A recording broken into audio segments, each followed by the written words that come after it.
guys, so I've been seeing a lot of questions on Reddit and just different social media on the game about how crucifixes actually work. So I figured what I'd do is just make a quick video on the crucifix and how to use it, where to place it, and how to protect yourself from hunts with it. Because there are a lot of assumptions about it that just aren't right. So let's go ahead and get started here. So I'm on a professional hunt with an objective to stop the ghost from hunting with a crucifix, which is perfect. So what I'm going to do is I'm just going to grab a flashlight, I'm going to grab a crucifix, and a thermometer. So we're not going to be doing the full gamut here. I don't think we're going to be necessarily trying to figure out what the ghost is. But I guess it depends on how hard it's going to be to get it to hunt for us.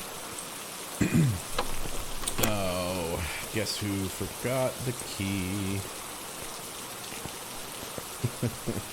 Oh, I did so good in my last video too.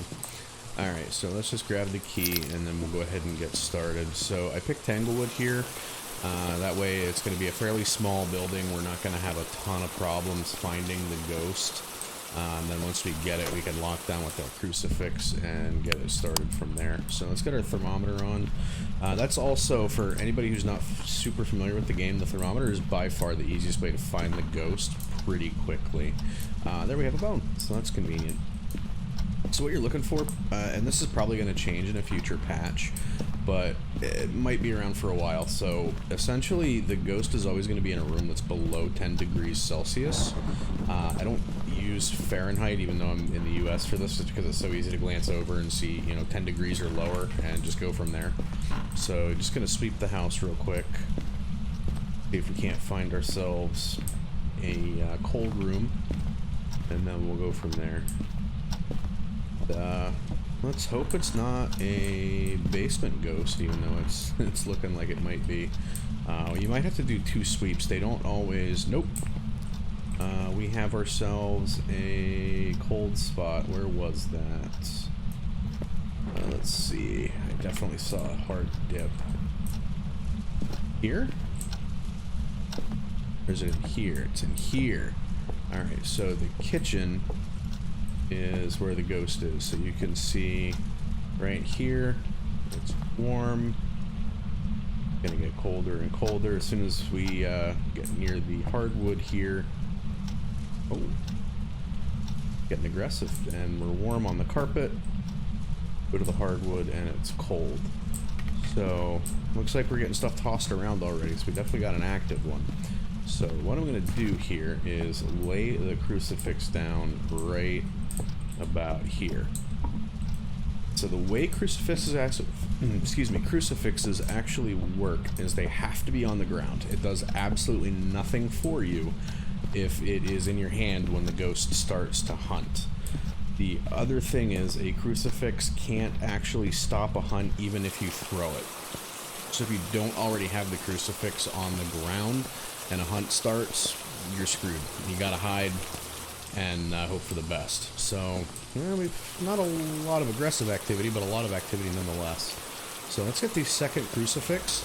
Excuse me. So they have a range of 3 meters, unless you're up against a specific ghost. I believe it's the Banshee. The Banshee is actually a 5-meter range. So if you put a crucifix there and then a crucifix here, this area should be pretty safe. Now if this ghost was actually to spawn over here, I think we might be in some trouble. That's fairly far away. But because the cold spot is the hardwood floor here, we should be pretty well safe, because 3 meters in any direction is going to be pretty well covered by both of these crucifixes. So what you can even do is set it up here, and we'll drop it right here. So we got them kind of in each corner. That should help. Or we could even... Oh, that was a ghost footstep. Trying to do a thing here, Mr. Ghost. So you can even set them up a little better centered. That way, this whole area should be pretty well covered. There may be a tiny little spot. So it's not within 3 meters of the room, it's 3 meters of the actual ghost's spawn. So if it's a very large room, you're going to need both crucifixes for sure. That kitchen area, if you drop a crucifix directly in the center on top of the kitchen island there, it would probably be enough. But we don't want to necessarily risk it, especially since crucifixes aren't terribly expensive. Now, crucifixes have 2 charges.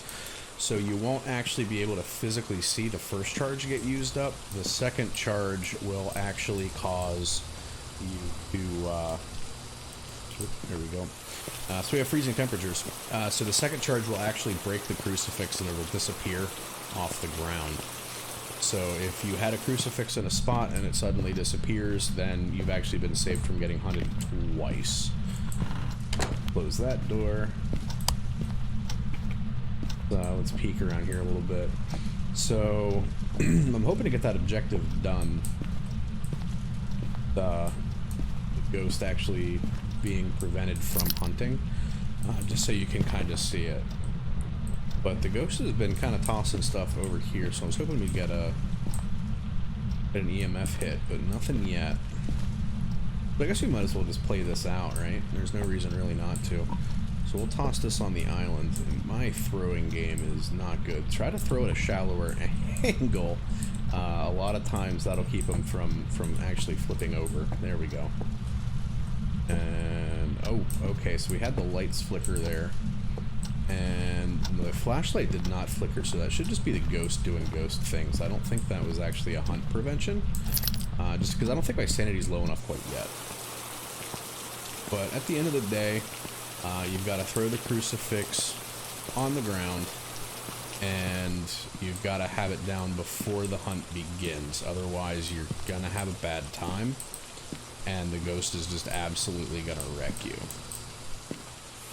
So make sure you guys take care of that and use that to be safe. And we'll see here. We may fast forward till the end. If there's some decent highlights, I'll throw them at the end of the video here. But at the end of the day, be safe and hunt those ghosts with crucifixes and keep yourself alive.